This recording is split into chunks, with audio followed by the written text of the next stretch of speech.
partons pour un voyage dans le temps.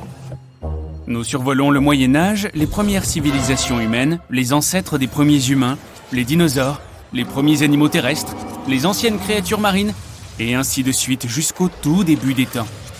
Et la voilà, cette nébuleuse est notre futur système solaire. Pour l'instant, ce n'est qu'un nuage de poussière multicolore, composé d'hydrogène et d'hélium qui tourne sur lui-même. Ce nuage a commencé à rétrécir et à devenir plus dense. Il existe une théorie selon laquelle il y aurait eu des explosions de supernovas près de notre nébuleuse. Leurs ondes de choc ont pressé la nébuleuse de différents côtés, jusqu'à ce que le centre du nuage devienne trop lourd. L'énorme poids l'a comprimé, et des réactions nucléaires en chaîne ont commencé au centre même de ce nuage. Cela a chauffé le nuage et l'a fait briller. Bientôt, il s'est transformé en une sphère dense, et c'est ainsi que notre Soleil est né. Cela s'est passé il y a environ 4,5 milliards d'années. Notre planète n'existe pas encore. Il n'y a qu'un disque de poussière et de débris spatiaux en orbite autour du jeune Soleil. Ces débris fusionnent progressivement et deviennent de plus en plus lourds. Observons le centre même de cette pile d'astéroïdes. Le poids total des débris comprime tellement la région centrale qu'un noyau métallique dense s'y forme. L'énorme pression chauffe le noyau et la température au centre de la jeune Terre atteint près de 6000 degrés. Et il y a un noyau liquide autour du noyau solide. Cela crée le champ magnétique de notre planète. Maintenant, lorsque les radiations du Soleil et du vent solaire atteignent la Terre, elles se fracassent contre le bouclier que forme notre champ magnétique. Jusqu'à présent, notre planète ne cesse de brûler et ressemble plutôt à une boule de lave. Mais elle commence à se refroidir, formant une croûte solide. À ce moment-là, une autre protoplanète apparaît à l'horizon. Elle ressemble plutôt à un astéroïde de la taille de Mars. Et ce débris massif vole vers nous. Il frappe la jeune Terre à un angle tel qu'il décroche une partie de notre planète. Le débris se brise en plusieurs morceaux et s'arrête dans notre orbite. Après un certain temps, tous ces débris se rassemblent pour former la Lune. À la suite de cette collision, la Terre se met à tourner trop vite. Une journée dure alors environ 5 heures, au lieu des 24 habituelles. Mais la Lune est suffisamment lourde pour ralentir la rotation de notre planète grâce à la gravité. La Terre ne ressemble pas encore à un endroit hospitalier. Les forces gravitationnelles de la Lune pénètrent profondément dans la Terre et provoquent davantage d'activité volcanique. De plus, des météorites tombent constamment, provoquant de fréquentes explosions à sa surface. Le gaz qui sort des volcans forme notre atmosphère. La glace qui a été apportée sur notre planète par les météorites s'évapore. La vapeur s'élève et se transforme en pluie. Cette eau de pluie tombe à la surface, refroidissant la lave chaude et formant les premiers lacs et rivières. Pendant encore plusieurs centaines de millions d'années, la Terre ressemble à la surface de Vénus, c'est-à-dire un endroit sans vie avec un tas de volcans, des pluies acides et pas d'oxygène à respirer. Le Soleil n'était pas aussi brillant qu'aujourd'hui. De plus, ses rayons pouvaient à peine traverser les tonnes de poussière volcanique présentes dans l'atmosphère. Mais il y a environ 3,7 milliards d'années, la première vie apparaît ici sous la forme d'organismes unicellulaires qui n'avaient pas besoin d'oxygène. Ils sont apparus dans les parties chaudes et peu profondes de l'océan près du rivage. Ces bactéries ont régné sur la Terre pendant près de 2 milliards d'années, tout au long de l'éon archéen. Elles ont laissé des stromatolites. Ce sont des piliers de terre au fond des eaux chaudes peu profondes. Ils sont le produit d'organismes simples et de bactéries. Ces bactéries ont évolué, jusqu'à ce qu'elles apprennent la photosynthèse. Les bactéries ont commencé à produire de l'oxygène en absorbant l'énergie de la lumière du Soleil. Au début, cet oxygène était utilisé pour oxyder les roches. Mais ensuite, l'excès d'oxygène a commencé à remplir l'atmosphère. De plus, à cette époque, les premières algues sont apparues, qui produisaient également de l'oxygène. Cet événement est appelé l'événement de grande oxydation. Et il a provoqué la disparition de presque tous les organismes vivants de la surface de la Terre. Pour les organismes simples, l'oxygène était toxique, et les restes de bactéries et de micro-organismes ont coulé au fond de l'océan. Plusieurs millions d'années plus tard, ces restes seront recyclés, et sous l'énorme pression de l'eau et de la croûte terrestre, ils se transformeront en pétrole. L'éon archéen s'est terminé par cette catastrophe il y a environ 2,5 milliards d'années. Au même moment, des continents se formaient sur Terre, qui allaient plus tard dériver dans les océans du monde, comme des puzzles, et former un supercontinent. Mais pour l'instant, le méthane et le dioxyde de carbone constituent toujours la majeure partie de l'atmosphère. Ils provoquent un effet de serre et l'augmentation des températures sur Terre. Mais l'apparition de l'oxygène stoppe l'effet de serre, et la température sur notre planète baisse. Une période glaciaire, appelée glaciation huronienne, qui a duré de 2,4 à 2,1 milliards d'années, commence.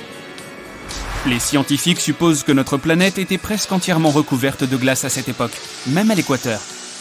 C'est un changement colossal quand on sait qu'il y a 2 milliards d'années, notre planète ressemblait à une boule de lave. Pendant la glaciation huronienne, La Terre ressemble plus à Europe, le satellite naturel de Jupiter. Là aussi, il y a une épaisse croûte de glace, sous laquelle se trouve un océan liquide chauffé par le noyau. L'évolution du Soleil a sauvé notre planète. Depuis sa naissance, il y a 4,5 milliards d'années, il n'a cessé de grossir et de se réchauffer. Ainsi, après 300 millions d'années d'une période glaciaire, la Terre commence à se réchauffer à nouveau. Mais presque toute la vie qui s'y trouvait a été anéantie, et l'évolution doit recommencer à zéro. Il y a environ 1 milliard d'années, tous les continents de notre planète ont été rassemblés en un supercontinent hypothétique, Rodinia. Et tous les océans ont formé un immense océan, Mirovia. Il y a 750 millions d'années, ce continent s'est brisé, et d'énormes morceaux de terre ont commencé à dériver sur la planète. Des plantes complexes et des micro-organismes multicellulaires sont apparus juste à ce moment-là. Les algues, les éponges et les champignons n'étaient pas les seuls habitants de l'océan. Voici les Spriggina. Ce sont des sortes de vers de la taille d'un doigt humain. Nous avons trouvé des restes de ces animaux qui ont au moins 550 millions d'années. Il y a 541 millions d'années, l'éon phanérozoïque a commencé. L'événement principal de cette époque est l'explosion cambrienne. La vie a commencé à s'épanouir sur Terre, et une grande variété d'organismes vivants est apparue. Des mollusques et des échinodermes, comme les étoiles de mer et les oursins, sont apparus. Les organismes vivants ont évolué, possédant non seulement un squelette interne, mais aussi externe, comme les trilobites. Certaines de ces créatures pouvaient atteindre près d'1 mètre de long. Leur coquille protectrice suggère qu'il y avait des prédateurs dans les océans. Une chaîne alimentaire a commencé à se former à cette époque. Au même moment, les continents à la dérive ont fusionné à nouveau. Ce supercontinent a une forme différente et s'appelle Pannotia. Plus tard, ces continents ont à nouveau dérivé et ont commencé à se heurter les uns aux autres. Cela a conduit à la formation de chaînes de montagnes.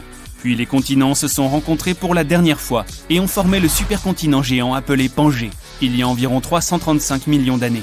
Ici, nous pouvons déjà voir les contours des continents modernes, à savoir l'Afrique, l'Amérique du Nord et du Sud, l'Australie et l'Eurasie. L'une des plus grandes créatures marines qui ait jamais existé, le Dunkleosteus, est apparue. Certains spécimens pouvaient être aussi longs qu'un bus scolaire et peser autant qu'un gros 4x4. La Terre avait un climat chaud et humide. Cela a encouragé les fougères et d'autres plantes à pousser plus vite. Certaines d'entre elles pouvaient atteindre la hauteur d'un immeuble de 3 étages. Et pour la première fois dans l'histoire de la Terre, certains animaux quittent l'océan et vont sur les terres, comme Elginerpeton et Ichthyostega. Au début, ils ne vivent que sur la côte, car leur peau n'est pas adaptée à la lumière constante du soleil. De plus, ils ont des problèmes respiratoires. Les premiers animaux terrestres avaient à la fois des branchies et des poumons, mais leurs poumons étaient sous-développés, si bien qu'ils devaient fréquemment retourner dans l'eau. Des millions d'années plus tard, ces animaux ont évolué vers des amphibiens plus avancés. Bien qu'ils ne soient pas plus grands que les lézards ordinaires, ils pouvaient déjà vivre pleinement sur Terre. Mais cet épanouissement de la vie a pris fin avec une nouvelle ère glaciaire. Les glaciers des pôles ont lentement dérivé vers l'équateur. Les animaux n'étaient pas préparés à cela, et la plupart d'entre eux n'ont pas survécu à cet événement d'extinction. Mais il y a 290 millions d'années, l'évolution a repris le dessus, et des animaux terrestres plus évolués ont commencé à apparaître. Petit à petit, ils ont augmenté en taille, se sont multipliés, et ont donné naissance à de nouvelles espèces, comme le Scutosaurus et le Gorgonopsia. Mais cette période n'a pas duré longtemps non plus. Seulement 40 millions d'années plus tard, à la suite d'événements inconnus, 95% de tous les organismes vivants sur Terre ont cessé d'exister. Cela a pu être causé par une météorite géante ou par une activité volcanique accrue. Une autre hypothèse dit que cela aurait pu être dû à la libération de méthane du fond de l'océan. L'ère mésozoïque a commencé après cette extinction. C'est là que les dinosaures tels que nous les connaissons sont apparus et ont commencé à écrire une nouvelle page de l'histoire de la Terre. Boum! Une explosion d'ondes supersoniques, de chaleur interplanétaire, de poussière, de fumée. L'atmosphère terrestre a été envahie par un rocher cosmique de la taille de l'Everest. Il y a quelques secondes, ce rocher pesant des trillions de tonnes fonçait vers la Terre. Il pourrait voler de New York à l'Alaska plus vite que tu ne peux faire cuire une omelette. Le nom de ce monstre? L'incident de Chicxulub. Un nom à la hauteur de l'événement, n'est-ce pas? Il y a 66 millions d'années, il s'est écrasé sur la Terre. À l'époque, les dinosaures régnaient sur la planète. Mais plus pour très longtemps. Cette collision épique a eu lieu sur le territoire de l'actuel Mexique, dans la péninsule du Yucatan, tout près de Cancun, où les dinosaures passaient leurs vacances. Ou pas. Toujours est-il que l'énorme roche spatiale a frappé l'océan. Mais même l'énorme volume d'eau n'a pas pu empêcher l'inévitable. La collision a provoqué la libération d'une énorme quantité d'énergie. L'horreur à l'échelle planétaire avait commencé.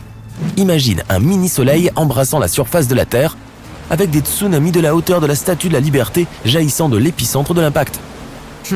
Pas génial. L'explosion a soufflé à travers la surface de la Terre. Elle était aussi chaude qu'un four et a tout brûlé sur son passage. L'impact a provoqué un tremblement de terre colossal et une activité volcanique intense. Un tas de volcans ont simultanément libéré de la lave chaude et des cendres dans les cieux préhistoriques. Des millions de tonnes de cendres et de suie ont empoisonné l'air. Cela a formé un énorme nuage dans l'atmosphère qui a bloqué les rayons du soleil pendant plusieurs années. L'hiver le plus long avait commencé, seulement ce n'était pas de la neige qui tombait du ciel, mais de la pluie faite d'acide sulfurique. Oui, l'incident de Chicxulub pourrait bien être la chose la plus importante qui soit arrivée dans l'histoire de notre planète. Plus importante que YouTube. À l'époque, il y avait beaucoup d'éruptions volcaniques, beaucoup d'oxygène inflammable dans l'atmosphère, des changements de température constants. C'était le moment idéal, ou le pire, pour que tout cela se produise. Mais comment pouvons-nous être si sûrs de tout cela ? L'astéroïde a creusé un cratère absolument énorme sur la surface de la planète. Aujourd'hui, cette cicatrice est cachée sous le golfe du Mexique. Les scientifiques ont trouvé beaucoup d'endroits sur Terre avec des niveaux anormalement élevés d'iridium. Ce métal est très rare sur Terre, mais il se trouve dans beaucoup d'astéroïdes que les scientifiques ont examinés.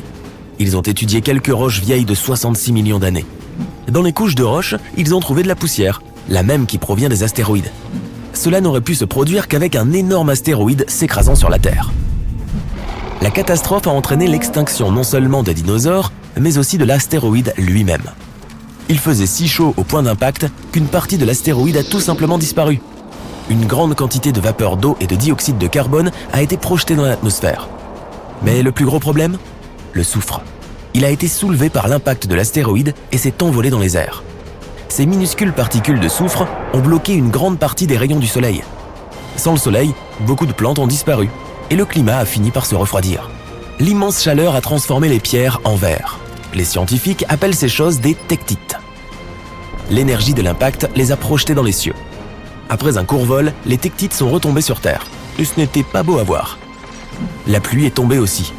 Seulement au lieu de gouttes d'eau, tu aurais vu des boules de feu vitreuses et chaudes. Elles ont bombardé la surface de la planète pendant des jours. Les tectites ont mis le feu à tout.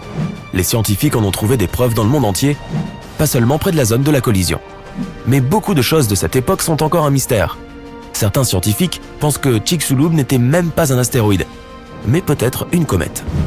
Les astéroïdes sont principalement faits de pierre et de métal.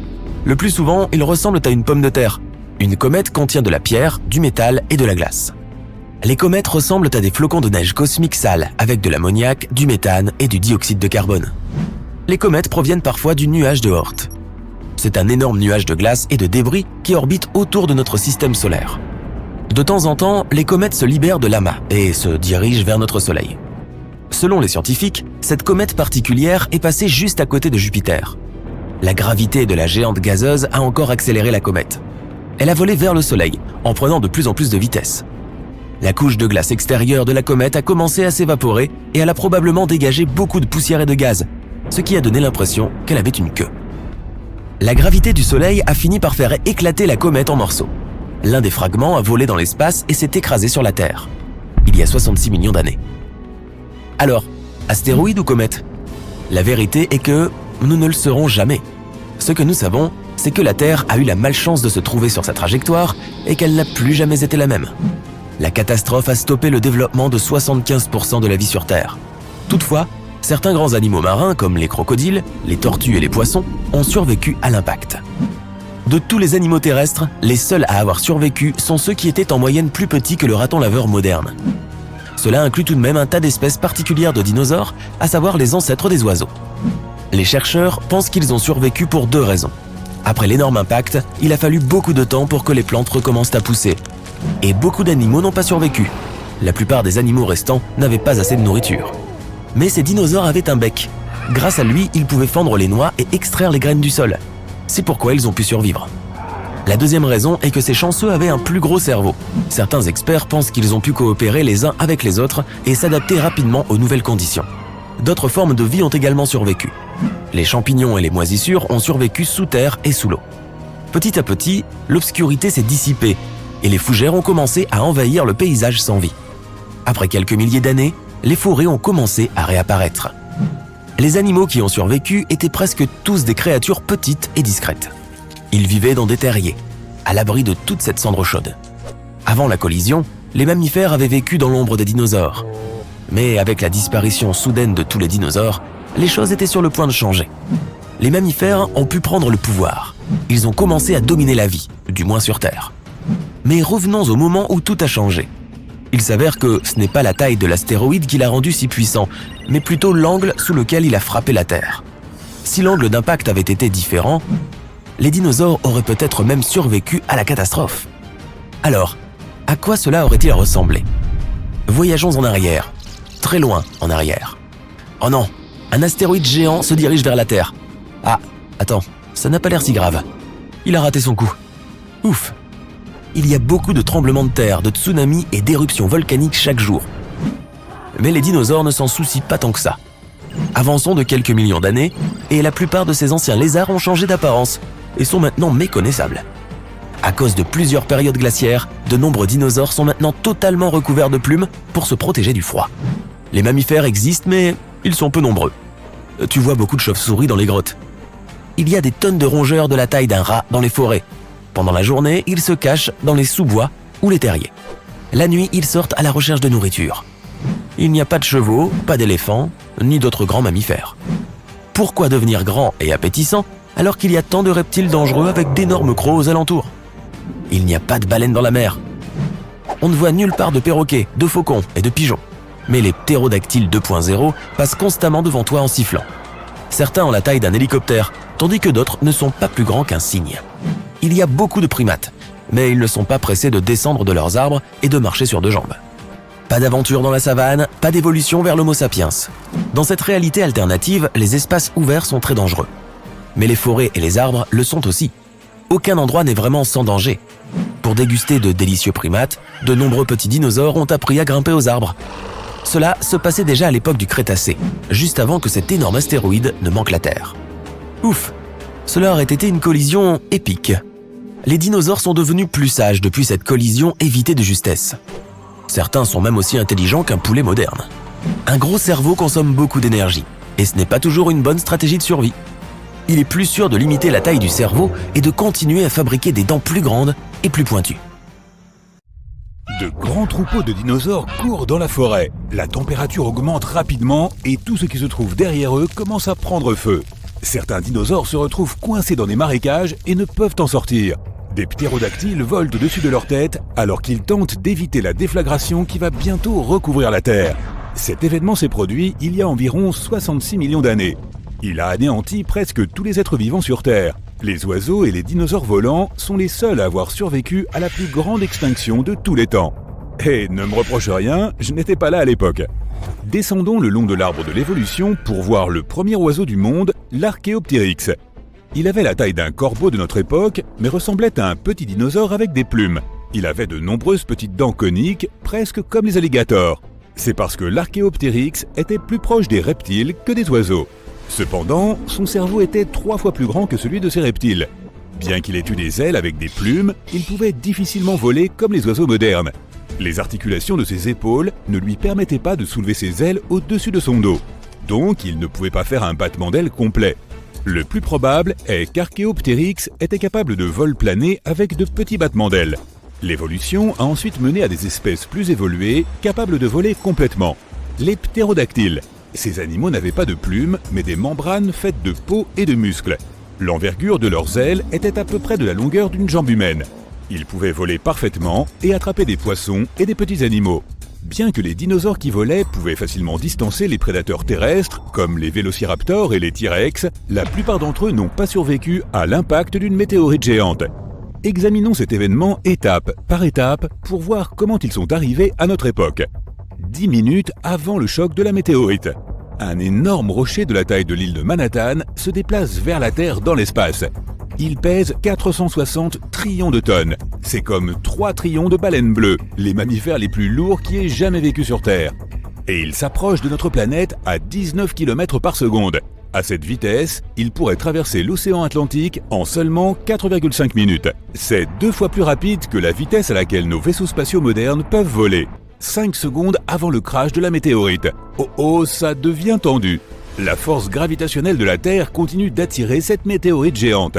Elle fait un trou dans notre atmosphère et crée un bruit sec si fort que l'on peut l'entendre de l'autre côté de la Terre. Tous les animaux de notre planète se réveillent en panique. Ils lèvent la tête et voient un énorme rocher qui commence à brûler dans l'air. De plus petits fragments commencent à se détacher de la météorite principale. Ce feu est si brillant qu'il éclaire presque comme le soleil. Les dinosaures volants et autres ancêtres des oiseaux modernes sont les premiers à sentir le danger. Ils se dirigent vers le ciel et essaient de s'éloigner le plus possible du lieu de l'impact pour sauver leur vie. Le moment de l'impact. La masse colossale et la vitesse de la météorite lui confèrent une énorme quantité d'énergie. Dès qu'elle touche la Terre, elle provoque une explosion de 150 trillions de tonnes de TNT. L'onde de choc arrache littéralement des morceaux de notre planète et les projette en l'air. Un énorme mur d'énergie commence à se déplacer du point d'impact dans toutes les directions. Il arrache les arbres avec leurs racines et les pousse au sol comme des dominos. L'onde de choc entoure complètement notre planète. Cette énergie se transforme en chaleur. Tout ce qui se trouve autour du site de l'impact commence à s'enflammer. Les jungles vertes et les arbres se transforment en charbons ardents en quelques secondes. Le sol et les rochers s'évaporent tout simplement.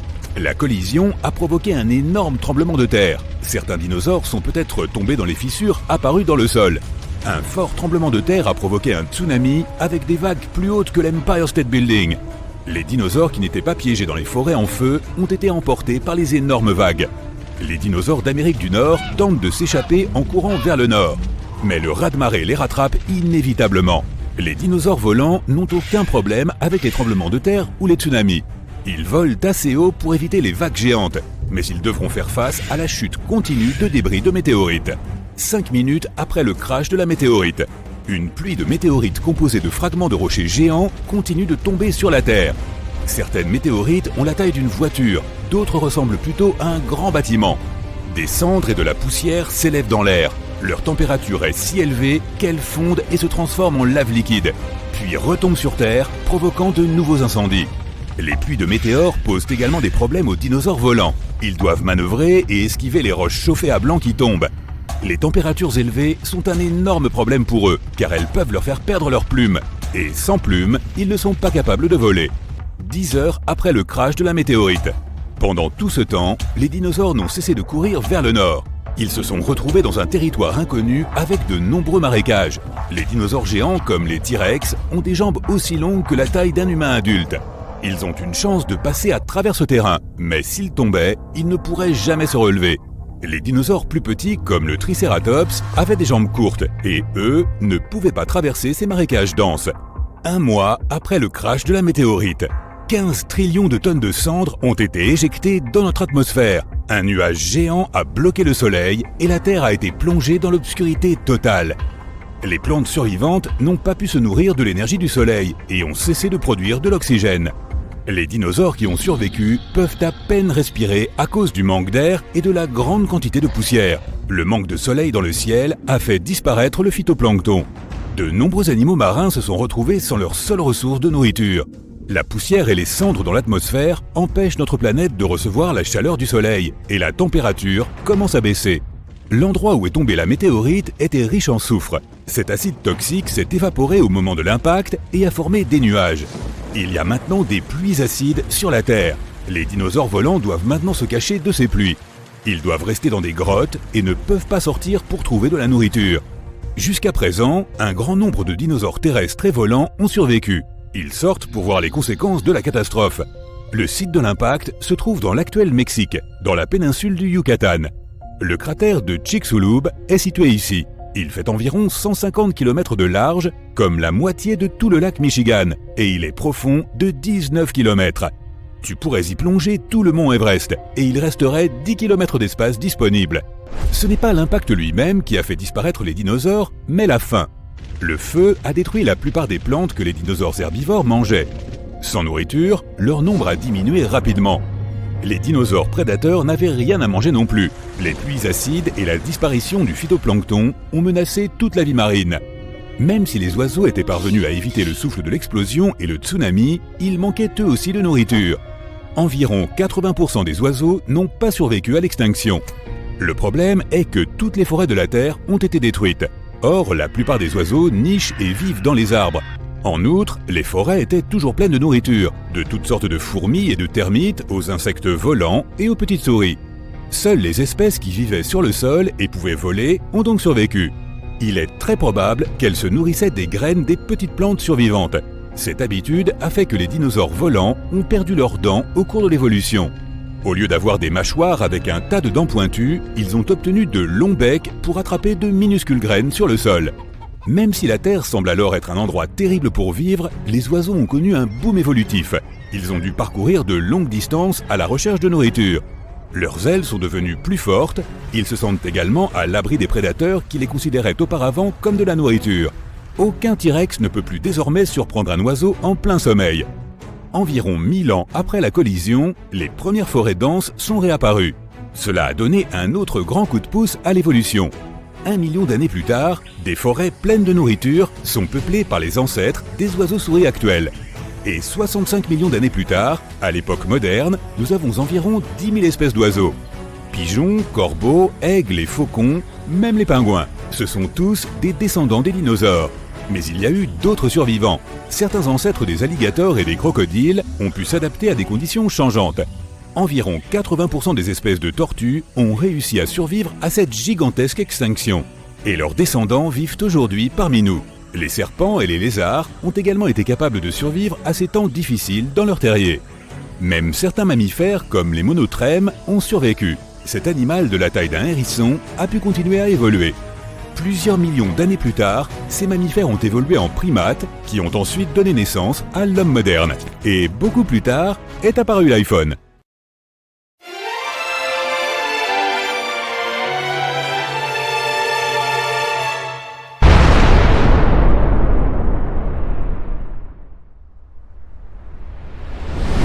Bestioles aux créatures colossales, tous les animaux tentent d'échapper à un mur de feu qui se déplace dans leur direction. La température augmente et tout ce qui se trouve autour commence à s'embraser. Bientôt, beaucoup d'animaux et de plantes sur Terre cesseront d'exister. Ce sont les conséquences de l'écrasement d'un astéroïde géant sur notre planète. Mais si les dinosaures avaient eu un certain esprit d'analyse, ils auraient pu deviner ce qui allait se passer. Car cet astéroïde était visible 1 an avant l'impact. Sans les lumières des villes, tous les points lumineux dans le ciel sont des étoiles. Certains d'entre eux sont des planètes qui reflètent la lumière provenant du Soleil, comme Mars. Mais l'un de ces points est un astéroïde. Plus tard, il sera connu sous le nom d'impacteur Chicxulub. Il tire son nom de la région de l'actuel Mexique où il est tombé. Bref, à ce stade, l'astéroïde ressemble à une étoile. Il a la même luminosité que Neptune. Tu aurais même pu le photographier avec un appareil de haute résolution. Si seulement les dinosaures avaient eu des pouces. L'impacteur traverse maintenant l'orbite de Jupiter. À cette distance, la Terre ressemble à un point bleu pâle. 1 mois avant l'impact. L'astéroïde est devenu beaucoup plus brillant. C'est maintenant le point le plus lumineux du ciel nocturne après la Lune. L'astéroïde croise l'orbite de Mars. Sa queue, composée de poussière et de gaz, est de plus en plus longue. Elle est maintenant aussi longue que 2 fois la distance entre la Terre et la Lune. 1 semaine avant l'impact. La queue de l'intrus fait maintenant 5 fois la distance entre la Terre et la Lune. Mais les dinosaures ne peuvent pas apprécier sa beauté. Pour eux, c'est juste un autre point brillant dans le ciel nocturne. Si cet astéroïde se dirigeait vers la Terre en ce moment, les scientifiques pourraient localiser l'endroit exact de son impact à 1 km près. Nous pourrions alors évacuer les gens de la zone et éviter une catastrophe majeure. 1 jour avant l'impact, l'impacteur Chicxulub occupe désormais la première place parmi les objets les plus lumineux du ciel. La lumière qui l'entoure, appelée halo, semble encore plus grande que la Lune elle-même. L'astéroïde croise maintenant l'orbite de la Lune. Il ressemble à un point lumineux qui laisse une traînée cendrée derrière lui. 1 heure avant l'impact. La lumière de l'impacteur Chicxulub est plus brillante que la pleine lune, et son mouvement peut être perçu à l'œil nu. Les nuits sur Terre ne sont plus sombres. Ce n'est que maintenant que les dinosaures commencent à être inquiets. Tous les animaux de la Terre commencent à chercher un abri. 10 minutes avant l'impact. L'astéroïde entre maintenant dans l'orbite de la Terre. Des milliers de petits fragments de sa queue commencent à tomber sur la planète. Cela ressemble à une pluie de météorites. Jusqu'à présent, ces fragments sont trop petits. Ils se consument tous dans l'atmosphère avant d'atteindre la surface de la planète. L'astéroïde s'approche de l'Amérique du Sud. Si quelqu'un le regardait depuis l'Europe, il ressemblerait à un coucher de soleil. Le point lumineux de l'impacteur Chicxulub passe derrière l'horizon. 2 minutes avant l'impact. Les dinosaures peuvent maintenant facilement voir la forme de l'astéroïde. S'ils savaient comment faire, ils pourraient même estimer sa taille. Il fait un peu plus de 10 km de diamètre, ce qui signifie qu'il a presque la taille de l'île de Manhattan. Et le poids du géant est de 7 billions de tonnes. Il vole vers la péninsule du Yucatan à une vitesse ahurissante de 12 km par seconde. À cette vitesse, tu pourrais aller de New York à Los Angeles en 10 minutes environ, mais tu prendrais feu en chemin. 10 secondes avant l'impact. L'impacteur Chicxulub s'approche maintenant du sol. Encore quelques mètres et... bam! Le ciel nocturne devient soudainement blanc. L'éclair est si brillant que le soleil n'est plus visible à ce moment-là. L'entrée de l'astéroïde provoque une puissante déflagration qui peut être entendue à l'autre bout du monde. L'énorme astéroïde commence à brûler à cause de la friction avec l'air. Il se réchauffe et se divise en plusieurs morceaux. Ces morceaux tombent en pluie sur la Terre. Après quelques secondes, la plus grande partie de la météorite frappe le sol. Sa masse et sa vitesse fournissent à l'impacteur de Chicxulub une énorme quantité d'énergie. L'instant d'après, une explosion surpuissante secoue le sol. L'onde de choc de la météorite commence à se propager à partir du lieu de l'impact. Elle arrache d'énormes morceaux de terre et d'arbres, puis les pousse au sol comme des dominos. La température de l'onde de choc est si élevée que tout ce qui se trouve autour du point d'impact s'enflamme. L'énergie libérée lors de la collision pénètre aussi profondément dans la planète. Cela provoque les tremblements de terre les plus puissants de l'histoire de la Terre. Ils génèrent à leur tour des vagues de tsunami aussi hautes que l'Empire State Building. 5 minutes après l'impact.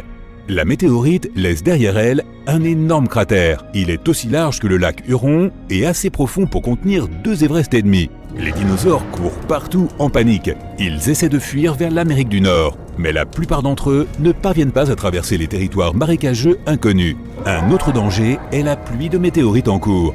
Des centaines de tonnes de cendres et de débris s'élèvent dans les airs. Chauffés à des températures très élevées, ils retombent sur Terre sous forme de lave liquide. Les cendres et la fumée emplissent l'atmosphère et bloquent les rayons du soleil. La Terre plonge dans l'obscurité. Pendant plusieurs semaines encore, notre planète est totalement sombre. Des pluies acides retombent sur sa surface sans discontinuer. Il y avait beaucoup de soufre dans les dépôts souterrains de la péninsule du Yucatan. L'énergie de l'explosion a évaporé tout ce soufre. Désormais, il se refroidit dans l'air, s'accumule dans les nuages et dégouline sur le sol. La plupart des animaux survivent à l'impact, mais l'extinction de masse se poursuit pendant encore de nombreux mois. La collision a plongé la Terre dans l'obscurité, et cela a anéanti la plupart des plantes qui se nourrissaient de la lumière du soleil. Les dinosaures herbivores ont perdu leur principale source d'alimentation et commencent à disparaître. Mais ces herbivores sont le principal régime alimentaire des dinosaures carnivores. Et maintenant, les dinosaures comme le T-Rex n'ont plus rien à manger. Bientôt, ils s'éteignent aussi. En d'autres termes, ce n'est pas une météorite qui a anéanti les dinosaures, mais la famine et le changement climatique. Les météorites de cette taille tombent une fois tous les 100 millions d'années. Cela signifie qu'un tel événement pourrait se reproduire. Les humains parviendraient-ils à survivre à cette catastrophe ? De nos jours, nous pouvons regarder loin dans l'espace, et l'apparition d'un astéroïde de la taille de l'impacteur Chicxulub ne serait pas une surprise pour les astronomes. En général, les astéroïdes qui font plus de 140 mètres de diamètre sont considérés comme potentiellement dangereux. Quoi qu'il en soit, si nous sommes informés de l'approche d'un corps spatial, nous pourrons construire des abris remplis de réserves de nourriture et d'eau. Une fois que l'astéroïde sera suffisamment proche, nous pourrons attendre l'impact et ses conséquences à l'intérieur. Mais lorsque les gens reviendront à la surface, ils verront des villes et des villages démolis. Notre planète ressemblera à un désert sans vie. C'est pourquoi nous avons besoin d'une autre solution qui consiste à empêcher l'impact. Là, nous avons plusieurs options, selon la taille et le matériau de l'astéroïde. Selon la NASA, le moyen le plus efficace est un bélier cinétique. Nous devrons envoyer un objet assez grand et lourd, comme un vaisseau spatial, dans l'espace. Lorsqu'il s'approchera de l'astéroïde, les scientifiques choisiront la trajectoire parfaite et le vaisseau s'écrasera contre le corps spatial. La puissante collision modifiera la trajectoire de l'astéroïde, le faisant passer devant la Terre. Plus ce corps spatial sera éloigné de notre planète, plus il sera facile de le dévier. Une autre option est une explosion contrôlée à la surface de l'astéroïde. La première loi du mouvement de Newton va nous aider ici. Elle stipule que si un corps se déplace à une vitesse constante en ligne droite, il continuera à se déplacer de cette façon à moins qu'une force ne s'exerce sur lui. Donc, si nous provoquons une explosion ou imprimons une force assez importante, l'astéroïde changera de trajectoire. La mesure dans laquelle il se déplacera dépendra de la quantité de force qui lui est appliquée. Nous pouvons aussi faire exploser l'astéroïde de l'intérieur. Dans ce cas, il ne sera pas nécessaire de modifier sa trajectoire. Au lieu de cela, nous essaierons de transformer un énorme morceau de roche en un tas de fragments plus petits. Ils se consumeront dans l'atmosphère et ne feront aucun mal à notre planète. Une autre façon est d'utiliser la gravité. Chaque objet lourd a sa propre force gravitationnelle et son propre champ gravitationnel. Notre objectif sera d'envoyer un vaisseau spatial vers l'astéroïde et de le faire voler près de l'intrus. L'astéroïde attirera le vaisseau spatial, mais ses moteurs résisteront. Par conséquent, le vaisseau attirera lentement mais sûrement l'astéroïde vers lui. Cette méthode prendra beaucoup plus de temps, mais progressivement, la trajectoire de l'astéroïde changera et il ne s'écrasera pas sur la Terre. En tout cas, on peut l'espérer. Nous pourrions aussi utiliser l'énergie solaire. Nous pouvons construire une station spatiale avec un système de lentilles grossissantes géantes. Puis, nous enverrons cette station plus près du Soleil. Lorsque nous repérerons un astéroïde, nous dirigerons les lentilles dans sa direction et nous concentrerons le faisceau sur le corps spatial. La chaleur du Soleil provoquera l'évaporation de la matière de l'astéroïde. Cela finira par faire changer la trajectoire de l'intrus. Il y a environ 800 000 ans, un gigantesque astéroïde a traversé l'espace en direction de la Terre. Il a percuté notre planète avec une force phénoménale. Il a recouvert 10% de la surface terrestre de débris rocheux noirs et verts brillants appelés tectites. Les tectites sont des morceaux de roche qui se liquéfient sous l'effet de la chaleur de l'impact d'une météorite. Ils refroidissent ensuite pour ressembler à des cailloux sombres et vitreux. Une traînée de ces tectites a été éparpillée dans toute l'Asie du Sud-Est et a atteint l'Est de l'Antarctique. C'est ainsi que les scientifiques savent que cet impact de météorites géants a eu lieu. Les chercheurs ont passé près de 100 ans à essayer de trouver le gigantesque cratère causé par l'impact. Mais les tectites étaient trop éparpillées. C'est pourquoi ils n'ont pas pu localiser l'endroit exact. Jusqu'à récemment, une équipe d'experts de différentes universités a essayé de découvrir le point zéro de l'impact de la météorite. Ils ont examiné plusieurs cratères en Chine et au Cambodge, mais aucun ne semblait avoir été créé par le crash d'une météorite. Les experts ont alors décidé d'enquêter au Laos. C'est le pays où ils ont découvert le plus grand nombre et la plus grande concentration de tectites. Après avoir exclu tous les cratères visibles, l'équipe a imaginé une nouvelle théorie. Et si le cratère était caché par quelque chose? À la recherche du cratère potentiel, les scientifiques ont relevé des mesures de gravité à différents endroits dans tout le Laos. Sur le site d'une ancienne éruption volcanique, sous des couches épaisses et denses de lave volcanique refroidie, ils ont découvert une importante anomalie gravitationnelle. Cela s'est avéré être un grand cratère allongé, profond de plus de 91 mètres et s'étendant sur 13 km de large et 18 km de long. D'après l'emplacement et la taille énorme du cratère, les scientifiques pensent que c'est le site d'impact de l'ancienne météorite. Il y a plus de 2 milliards d'années, bien avant l'ère des dinosaures, la Terre a été frappée par l'un des plus gros astéroïdes à avoir jamais touché notre planète. L'astéroïde mesurait environ 10 à 14 km de diamètre et a créé le plus grand cratère d'impact sur Terre. Il s'agit du cratère de Vredefort. Il se trouve sur le territoire de l'actuelle Afrique du Sud. Quand il s'est formé, il avait un diamètre gigantesque de 300 km. Au fil des siècles, le cratère massif s'est lentement érodé pour former le dôme de Vredefort. Il s'agit d'une formation de collines rocheuses qui était le site central de l'impact de l'astéroïde. Cette formation est si grande qu'elle peut être vue depuis l'espace. Aujourd'hui, le dôme de Vredefort est un site reconnu du patrimoine mondial. Il abrite aussi plusieurs villes et communautés qui encouragent les touristes à venir visiter l'ancien cratère. En 1943, un pilote s'est écarté de sa trajectoire de vol habituelle pour éviter des conditions météorologiques dangereuses. En survolant le Québec, au Canada, il a repéré un grand bassin parfaitement circulaire. C'est ainsi que le cratère Pingaluit a été découvert. Il y a environ 1,4 million d'années, une météorite est tombée à cet endroit, créant ce cratère d'impact petit mais profond. Il a un diamètre de 3 km et une profondeur de 400 mètres. Un lac d'un bleu profond s'est formé au fond du cratère. On dit que ce lac contient l'une des eaux les plus pures du monde, car il n'a ni entrée ni sortie. Cela signifie que le lac est uniquement rempli par les pluies et la fonte des neiges. Il abrite une espèce de poisson appelé omble chevalier. Le bassin de Sudbury se trouve également au Canada. Formé il y a plus d'1,8 milliard d'années, c'est l'un des plus grands et des plus anciens cratères d'impact du monde. Il est situé en Ontario. Mais l'impact de la collision a été si puissant que des débris ont été retrouvés à 800 km de là, dans le Minnesota. Contrairement à la plupart des cratères d'impact qui ont une forme circulaire, le bassin de Sudbury est ovale. Il mesure 62 km de long et 30 km de large. Le site d'impact original aurait pu avoir une profondeur énorme de 16 km, mais sa version moderne est beaucoup moins profonde. L'astéroïde qui a créé le bassin transportait une forte concentration de minéraux naturels. Cela a rendu le sol du cratère incroyablement fertile. Aujourd'hui, ce sol abrite de nombreux vergers et potagers. La formation unique du cratère du bassin de Sudbury a été utilisée pour entraîner les astronautes d'Apollo avant qu'ils ne se lancent dans leur mission sur la Lune. La météorite la plus célèbre de toutes est peut-être Chicxulub. C'est celle qui a causé l'anéantissement de 75% de toute la vie végétale et animale sur Terre, y compris les dinosaures.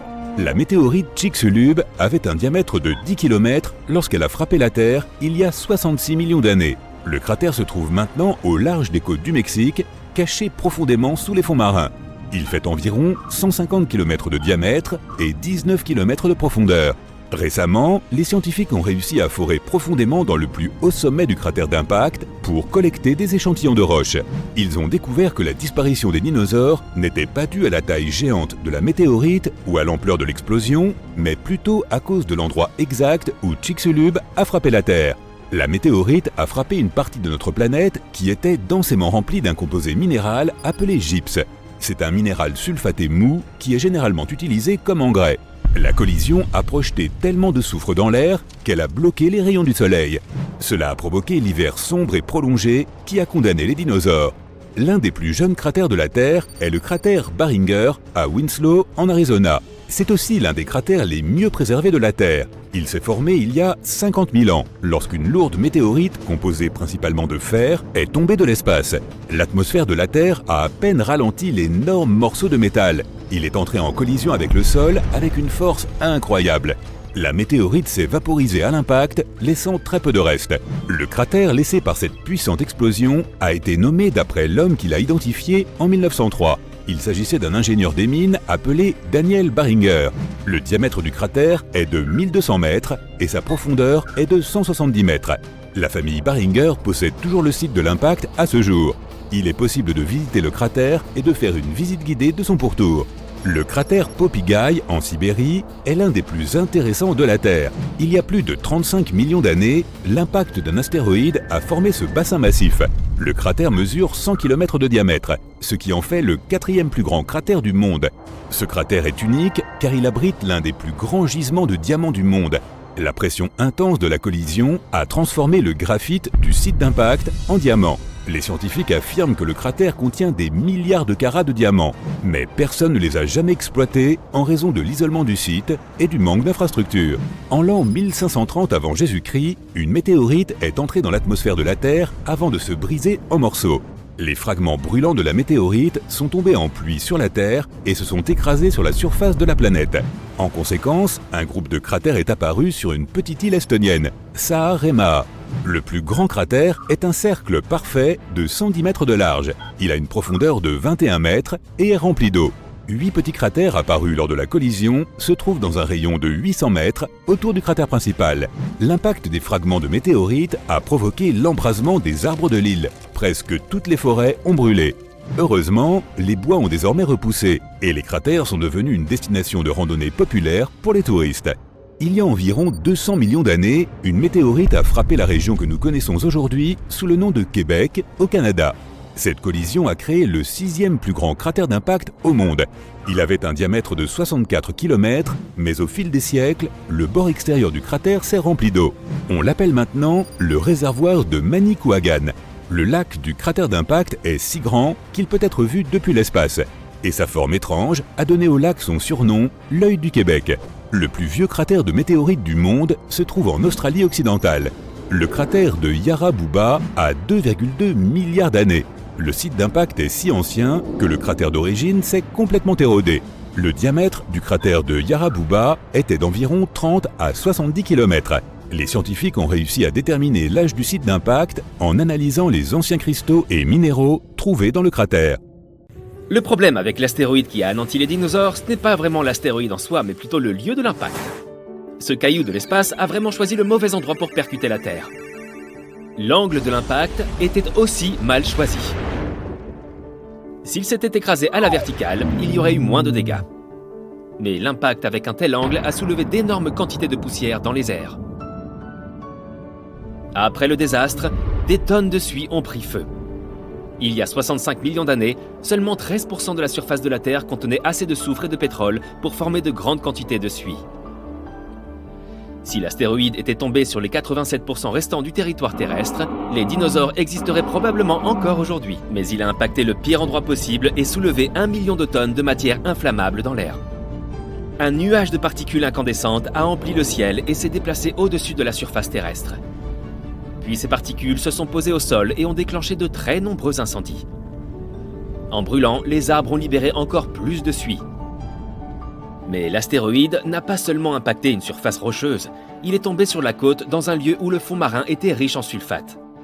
Un incendie s'est déclenché suite à l'impact, ce qui a libéré de l'acide sulfurique dans l'atmosphère. L'air est devenu toxique. Les dinosaures n'avaient aucune chance. Imaginons maintenant que l'astéroïde se soit écrasé à un autre endroit, au milieu de l'océan par exemple. Des vagues géantes auraient inondé une partie de la surface terrestre, mais la plupart des dinosaures auraient survécu. Encore mieux, l'astéroïde aurait pu s'écraser quelque part dans le désert en créant un cratère géant. Et c'est tout. Les quelques dinosaures qui passaient par là n'auraient bien évidemment pas survécu, mais la situation n'aurait pas été si catastrophique. Bon, mettons que les lézards géants soient toujours les animaux dominants sur notre planète. Ils empêchent les autres animaux de se développer, puisque les tyrannosaures et autres reptiles féroces chassent les mammouths et autres créatures. La population de mammifères décline. Les vélociraptors se battent contre les tigres à dents de sabre et les ours pour leur territoire. C'est une bataille pour la survie qui commence entre les dinosaures et les autres animaux.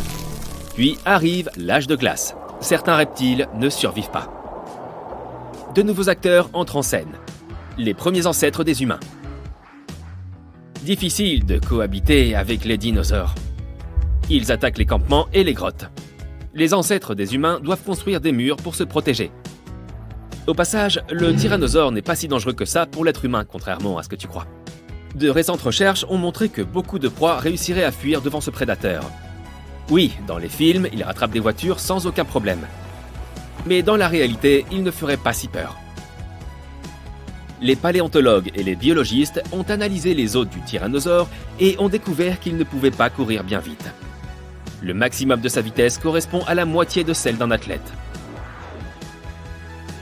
Des milliers d'années passent et les gens ont appris à vivre avec les dinosaures. Ils ont même réussi à apprivoiser certains gros lézards.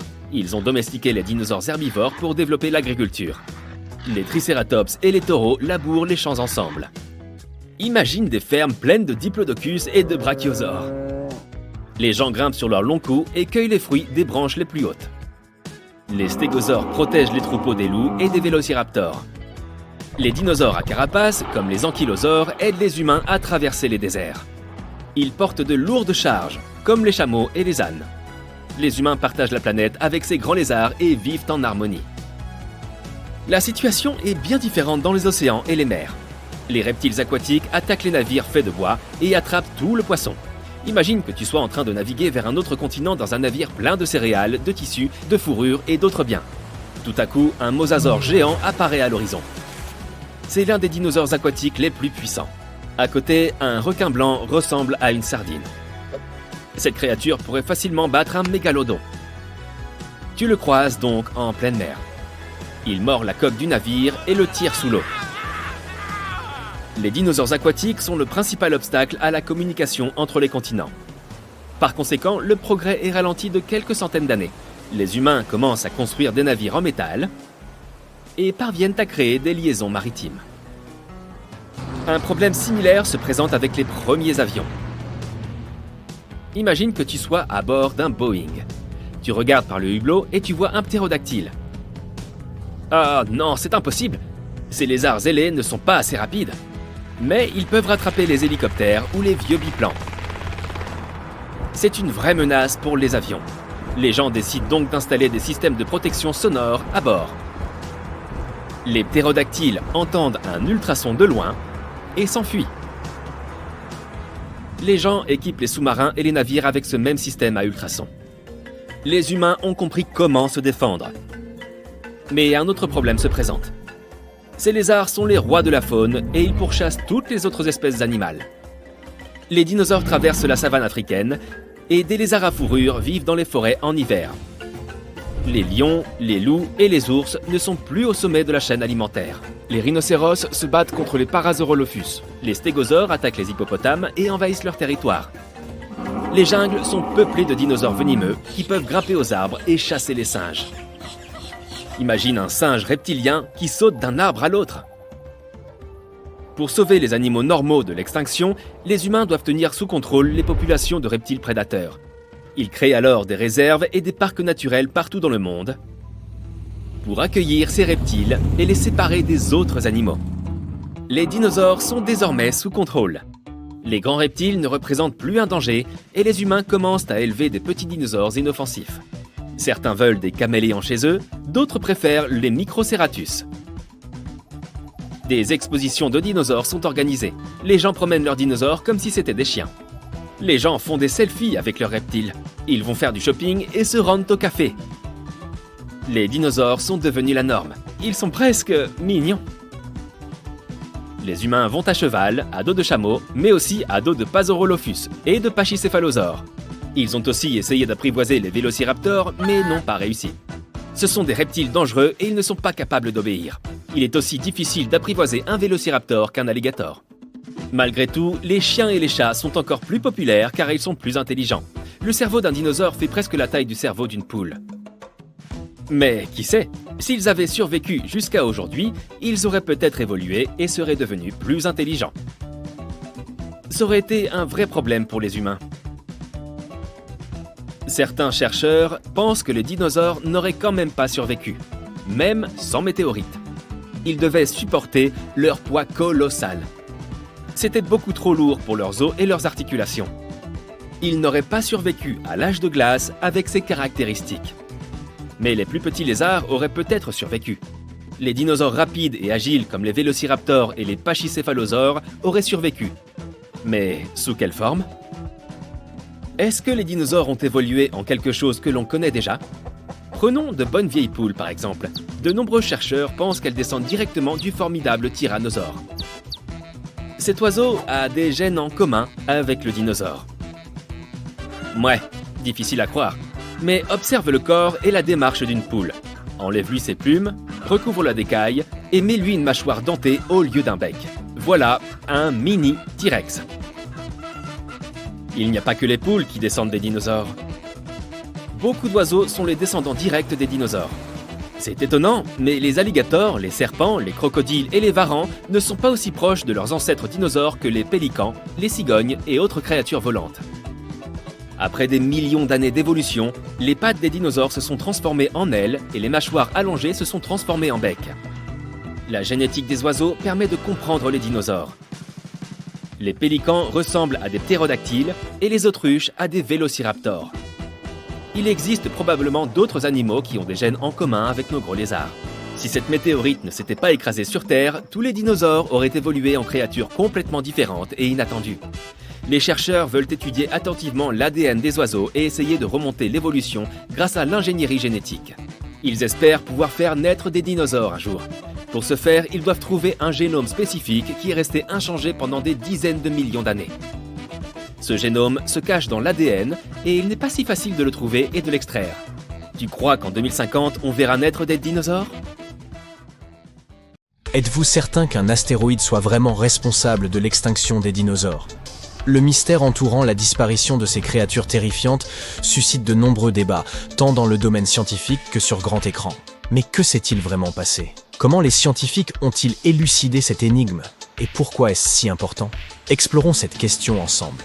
Remontons en Angleterre en 1842, lorsqu'un savant du nom de Sir Richard Owen se consacrait à l'étude de fossiles de reptiles gigantesques. Il remarqua que 3 de ces créatures, le mégalosaure, l'iguanodon et le Hylaeosaurus, présentaient des caractéristiques communes. saisi par une intuition brillante, il décida de les regrouper sous un nouveau terme, Dinosauria, signifiant « terrible lézard » en grec. Les scientifiques de l'époque se contentèrent de classer les dinosaures en fonction de leur apparence. Puis, Charles Darwin arriva avec une théorie révolutionnaire. Les espèces évoluent au fil du temps. Cette idée bouleversa les conceptions préexistantes et obligea les chercheurs à repenser la classification des dinosaures. Ils introduisirent une nouvelle méthode appelée classification phylogénétique. Imaginez un immense arbre généalogique englobant toutes les créatures ayant jamais existé. En haut de cet arbre, nous trouvons le mégalosaure et l'iguanodon, et nous affirmons que tous les descendants de ces dinosaures partagent un ancêtre commun. C'est un peu comme retracer son propre arbre généalogique jusqu'à l'ancêtre originel des dinosaures. Tout cela semblait être un excellent plan jusqu'à ce que les choses se compliquent. En étudiant les dinosaures, nous avons découvert des espèces avec des plumes et des becs, et d'autres sans. C'est ainsi que nous avons réalisé que les oiseaux étaient cousins de certains dinosaures, voire peut-être même leurs descendants directs. Après avoir compris cela, les scientifiques ont dû réexaminer l'arbre généalogique des oiseaux et redéfinir la notion même de dinosaure. Finalement, ils en ont conclu que les oiseaux étaient, en quelque sorte, des dinosaures, mais pas tout à fait. Déroutant, n'est-ce pas? Quoi qu'il en soit, nous avons désormais deux groupes distincts. Le premier est constitué des oiseaux. Le second regroupe les dinosaures non aviens, qui sont aujourd'hui éteints. Par conséquent, au lieu de nous demander qu'est-ce qui a causé l'extinction des dinosaures, nous devrions plutôt nous interroger sur ce qui a provoqué l'extinction des dinosaures non aviens. La réponse semble évidente. On pense souvent qu'un gigantesque astéroïde est à l'origine de l'extinction des dinosaures, et c'est probablement la première idée qui vous vient à l'esprit. Même Google et d'autres moteurs de recherche s'accordent sur ce point, comme des camarades de classe qui copient leurs devoirs les uns sur les autres. L'histoire nous enseigne qu'il y a environ 66 millions d'années, les dinosaures ont pratiquement tous disparu, à l'exception de ceux qui ont évolué en oiseaux. Bien sûr, la réalité est plus complexe. Tous les dinosaures ne se sont pas éteints d'un coup. Certains ont disparu naturellement, et des extinctions mineures se sont produites tout au long de leur existence terrestre. Mais l'événement majeur dont nous parlons s'apparente à un changement de décor dans un film, comme si l'on zappait brusquement de chaîne à la télévision. Pouf!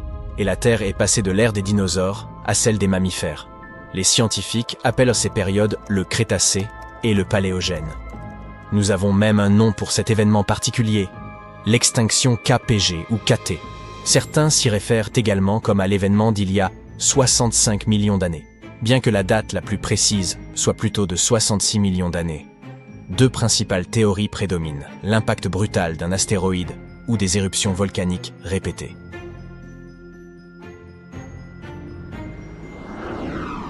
Parlons de l'hypothèse de l'astéroïde. Imaginez, il y a environ 66 millions d'années, un astéroïde colossal frappant la Terre. Cet objet avait un diamètre d'environ 10 km, soit un peu plus grand que le mont Everest.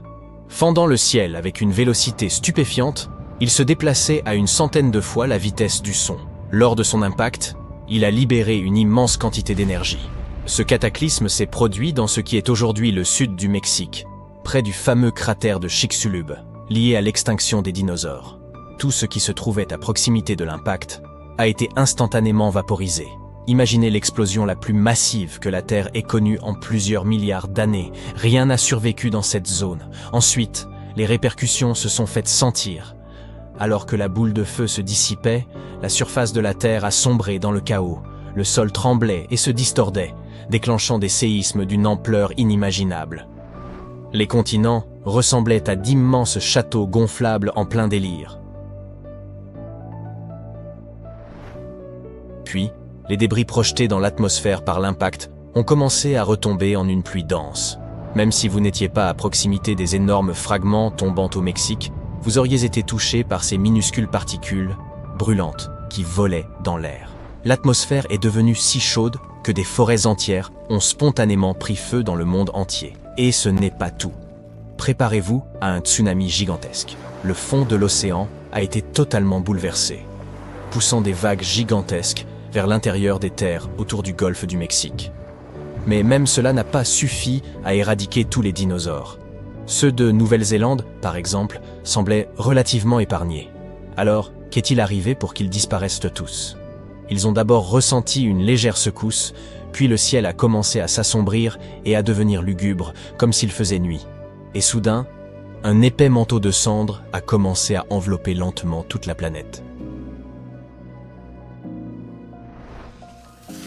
Maintenant, voici où commence le véritable drame. Le problème majeur avec l'impact de cet astéroïde ne réside pas dans l'explosion, comme on pourrait l'imaginer, mais plutôt dans ses effets à long terme. Imaginez les débris projetés dans le ciel, masquant la lumière du soleil, les jours se transformant en nuit et les températures chutant brusquement. Les dinosaures herbivores ont rapidement périclité, laissant les carnivores festoyer, mais pas pour longtemps. Sans la lumière du soleil, la chaîne alimentaire s'est effondrée très rapidement. Ensuite, les cendres sont retombées sur Terre, aggravant encore la situation. Des éléments nocifs, comme le dioxyde de carbone, ont commencé à flotter dans l'air. Ce dioxyde de carbone, combiné aux fragments du fond marin, a causé des variations extrêmes de température. La Terre alternait entre chaleur intense et froid glacial. C'est alors que 50 à 80% des espèces de dinosaures ont disparu à jamais. Ce qui est encore plus tragique, c'est que ce chiffre ne compte que les espèces elles-mêmes. Ce chiffre est bien plus élevé si l'on considère le nombre d'individus affectés. On pourrait penser que les mammifères ont enfin eu leur chance après la disparition des dinosaures. Mais même eux ont dû traverser des temps difficiles. Nous avons beaucoup de chance que certains mammifères parmi les plus résilients aient survécu à ce chaos. Ceux qui ont subsisté étaient de véritables petits champions, dotés de métabolisme rapide, de régimes alimentaires flexibles ou de terriers parfaitement abrités. Mais cette histoire n'est qu'une hypothèse. Il existe une autre théorie, celle du volcanisme. Les volcans, ces montagnes de feu, ont pour habitude de vomir de la lave et de provoquer des ravages incomparables. Étonnamment, cette théorie ne concerne pas les éruptions explosives, mais quelque chose de plus lent et de plus pernicieux. Environ 1 million d'années avant la catastrophe des dinosaures, un grand bouleversement s'est produit sous la surface de la Terre. Profondément enfouie sous ce qui est aujourd'hui l'Inde, une rivière de magma a commencé à se former, réchauffant progressivement la région. Puis, l'Inde a été frappée violemment, se transformant en une mer de lave, semblable à un océan ardent, comme si une multitude de camions bennes déversaient lentement leur contenu de lave. Ces résidus solidifiés sont connus sous le nom de trappe du Décan, une couche profonde de lave solidifiée couvrant une étendue de la taille de la France. Tout comme dans notre histoire d'astéroïdes, le véritable problème avec le volcanisme réside dans l'air.